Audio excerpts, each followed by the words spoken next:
Hello, friends. Hope you all are doing well and staying safe. Welcome back to the Football Mania, the one stop platform which brings you all the latest news and updates from the world of football. So, just yesterday, we saw yet another disappointing result. If you are an Arsenal fan, the match which expected a lot from Mikel Arteta's men yet again proved to backfire. This time we were up against our London rivals Chelsea, the champions of Europe, who have taken the game by storm with their record signing of Romelu Lukaku for £97.5 million. This was always going to be a tough fixture on the back of a defeat to newly promoted Brentford. Mikel Arteta was looking to restore some parity and build some momentum going into the season. However, we saw a very lackluster performance, I would say. The entire match was revolving around the left hand side where Kieran Tierney would bomb forward and try to whip in a cross. Throughout the match, Arsenal pretty much were outplayed, I would say, in all departments. Arsenal nil, Chelsea 2. That's how it finished in the end. And let's be honest here, Chelsea were playing in third gear. They have a set of 7 or 8 gears, and out of that, they were hardly, accelerating at any time. They were always looking to, find those killer passes. They were always penetrating behind Arsenal's defense, which is so shambolic. I have seen way better defenses in this league compared to Arsenal, and it's a very big surprise how Arsenal actually got the third best defense last season.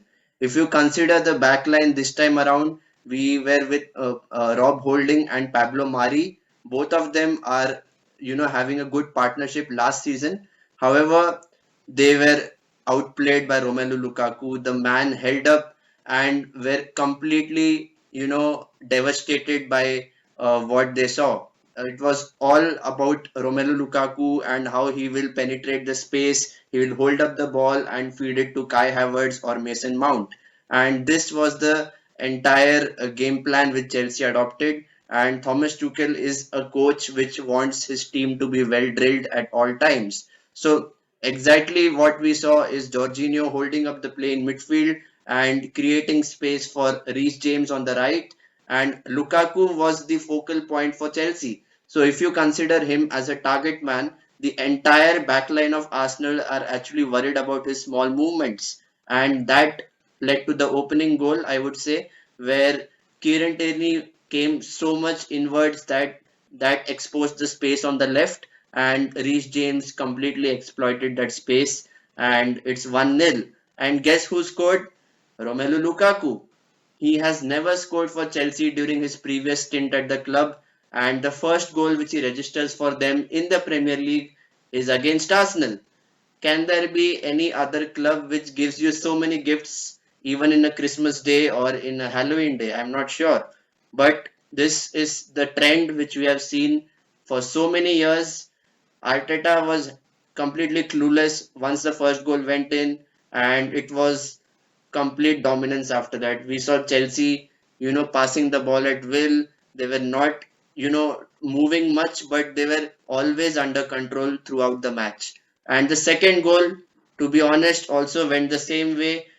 Lukaku held up the ball, then he created a dummy, and Jorginho, or I think it was Mason Mount, they picked out a pass to Reece James, who is completely free on the right hand side, and he's slotting in the goal for 2-0.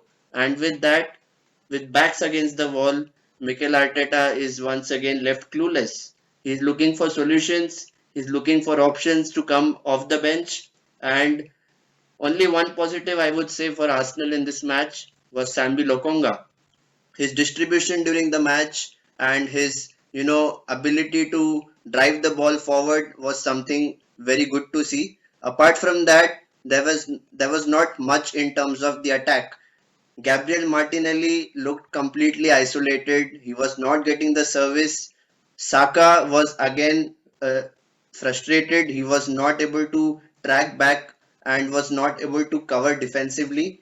I think even Granit Xhaka's performance leading the side, being the captain of the team, was not satisfactory. And apart from two or three players, the whole squad looked really mediocre. And guess what, guys? The next match for Arsenal is up against Manchester City, the champions of England, who have been really consistent last season. And after completely outplaying Norwich in a 5-0 thrashing, I am expecting yet another thrashing result next week. So, guys, let's get geared up for yet another miserable weekend. If you are an Arsenal fan, I'm just hoping that something out of the blue or some big miracle happens that this club comes back to where it belongs. So, all in all, I'm so frustrated. We are once again in a situation where we haven't even scored a single goal. Forget about winning a match or even drawing a match. When will Arsenal score the first goal? That's the big question. Everything comes from the left hand side, and if Tierney doesn't play well, or if, let's say, Bukayo Saka doesn't play well, everything is completely, unstable. Nothing is in a set playing style. We don't see any patterns of play even in the build up. I don't see how like people like Hector Bellerin or Willian are still at the club. That was the only good thing which happened yesterday. Both of them were not involved, and unfortunately, even Ben White has been tested positive due to COVID, so that kept him out of yesterday's match. However, the team which was there on the pitch at least could have, at least scored a goal. They had a few half chances. Rob Holding came close with a header, and even Emil Smith Rowe tried his best. He was creating some good chances. He was driving into the D box, but the finishing piece, the finishing material is still lacking in him, I would say. So there are a lot of things which Arsenal can take out of this match. The amount of space which was left on the left hand side was really bad to see in terms of the defense, and even in the attack, the transition was not smooth enough. So I am really disappointed, but let's hope that something clicks and we are able to move forward by taking home the lessons which we have learned. So, guys, if you still think that Mikel Arteta is the right man to take Arsenal forward, please drop in your comments and please justify why he's the right man, because this club has been rotting for many years now, and my personal opinion is that he is still a novice in this job and he has to try something else. As simple as that. We require people who are having the caliber and are having the understanding and the experience to take a football club forward. Him and Edu have really, uh, dropped the pendulum, and the pendulum is now swinging in Arsenal's favor. We are just hoping that as fans, something good happens. We want to see Arsenal win just like the Invincibles back in 2004. So I'm really once again, disappointed. This is something which we have been talking about, and week in week out, we as Arsenal fans have to experience failure.